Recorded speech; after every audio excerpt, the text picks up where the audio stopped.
Well, recent breaking news coming in at this hour, we're learning that Hezbollah has rained missiles on Israel. We're understanding that Israel has intercepted missiles over the Nahariya is what we're learning, as Hezbollah rockets are downed by Israel. That's the latest we're learning at this hour, as Hezbollah has rained missiles on Israel. Remember that this is the latest face-off between Israel and Hezbollah. Earlier this morning, we'd also broken the story of Israel hitting targets on, of course, Hezbollah in Lebanon. The latest that we're tracking is the fact that Hezbollah rockets have also been downed in fact by Israel. Well, on this, my colleague Disha Bakshi joining us for the broadcast. Disha, of course, the face-off between the Hezbollah and Israel only seems to intensify. Walk us through the latest details coming in.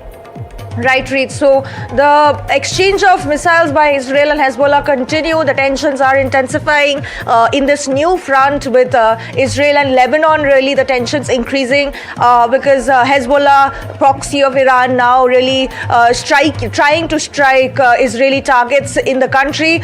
Whether most of these missiles are not able to reach their targets, Israel's Iron Dome is able to intercept these missiles being fired by Hezbollah. But it really indicates that the Hezbollah is not looking to de-escalate either, despite Israeli Prime Minister Netanyahu's various warnings to Hezbollah as well as the Lebanon government, saying that they need to back off, they need to abide by the 2024 ceasefire that was reached between the Hezbollah, between the Lebanon government as well as Israel.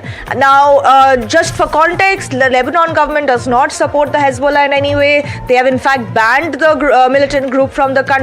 However, the Hezbollah is quite a strong and has quite a strong foothold and stronghold in Lebanon, which is why it's been able to continue its strikes and attacks against Israel. But Israel has been able to intercept most of these missiles, so the damage has been minimal in that sense, is what we're understanding. But it really does indicate that the tensions in the Middle East are far from de-escalating, and now this new front essentially means that a new front of this war has now emerged. Right, absolutely. Disha, thank you so much for joining us and sharing those crucial updates with us.